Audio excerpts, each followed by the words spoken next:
In this video, we will have a look at compensatory and non-compensatory decision models in consumer behavior.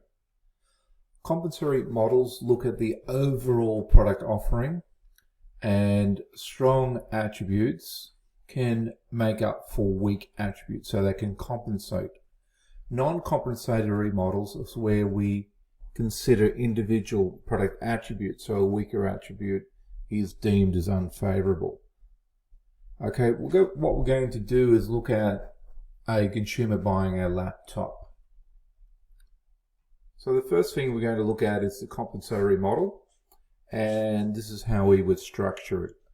Here we would list the various attributes that we want to look at and consider, and for each of those we would provide an importance score. I've scored them out of 5, so you can see process is 5, price is 5, weight is the least important to us at 2, and then we score each of the brands out of 5, and we get these total scores. So how they're constructed is simply multiplying. So for brand A, 5 times 5 is 25, 4 times 5 is 20, etc. all the way down, and that adds up to 87. As we can see, brand D has the highest score. So on this approach, which is effectively a scoring model, we would select brand D because it's the best one overall, taking all the factors into account using an importance scale. Obviously the others also score fairly well, but we rule them out as the suitable choice for us. Okay, let's have a look at the 4 other rules. Let's start by looking at the conjunctive decision rule. That's where we're expecting the product to meet the minimum score on all key attributes that we're interested in, so they combine together. So the first thing we're going to have is set up a minimum score.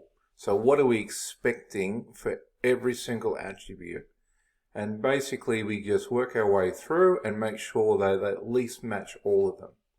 Brand C scores less than 4 on RAM, so that's ruled out. Brand A scores less than 4 on storage, so that is ruled out.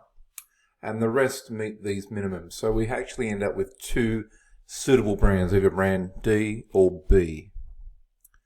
A disjunctive decision rule is when we're looking for a minimum score on any of our key attributes. And what we've done over here, we've kept the minimum score, but we've only selected the 3. These are the 3 I'm really interested in. These are must-haves for my purchase, so these are not applicable, so we're not even going to consider those attributes. And this one, brand B, only scores 3 against 4, so that doesn't stand out. And basically on price, brand A rules out, and then brand C rules out as well. So the only one that has a 4, 4 and a 5 at least is brand D, and that becomes our choice again. Lexicographic decision rule, we look for the best product on the most important attribute. So what I've done, I've added under importance, this was 5, this was 5, so that's the most important. Then the 4s are the second most important. So we start at the top and we work our way down. Here we've got 2 first. So on the most important thing to us, the processor, the best scoring one is brand A. If we also wanted to consider price, which may happen, ideally we have what is the most important in order. But if we consider price and processor to be equally important, perhaps we look at it that way as well. So we go, okay, brand D, so that's still in the running. Okay, let's look at the next level down, and we can see in both cases it's brand A. And brand D is not as strong, it's still strong, but not as high.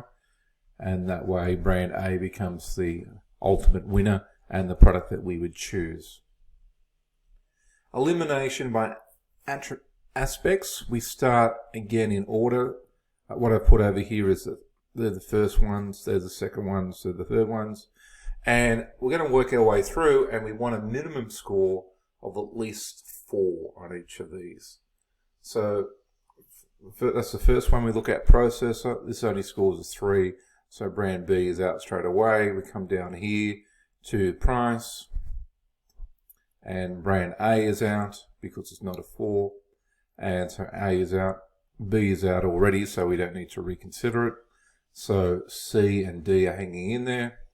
And then we come to our second choices. For screen, brand C is okay, but for RAM, it needs to score a 4 and it doesn't. So that leaves only brand D. So basically, how we would do it is the different approaches. We've got a D as win most of the time, A1 on the most important attribute 1, lexicographic, and we may consider brand B.